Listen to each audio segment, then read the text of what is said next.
বৃহস্পতিবার পবিত্র রাতে কেউ যদি এই দোয়াটি 100 বার পরে কোনো দিন পৃথিবীর কোনো মানুষের কাছে তার হাত পাততে হবে না, পৃথিবীর সব কিছু তার পায়ের নিচে আল্লাহ হাজির করে দিবেন।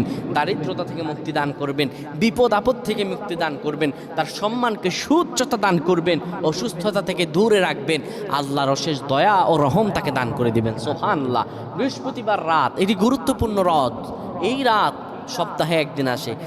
আরবিতে রাত আগে আসে, দিন পরে আসে। সুতরাং বৃহস্পতিবারের যে দিন গিয়ে রাত, এটি বৃহস্পতিবার রাত নয়, এটি শুক্রবারের রাত, এটি জুমাবারের রাত, এটি দোয়া কবুলের রাত, আল্লাহর কাছাকাছি হওয়ার রাত। সুবহানাল্লাহ।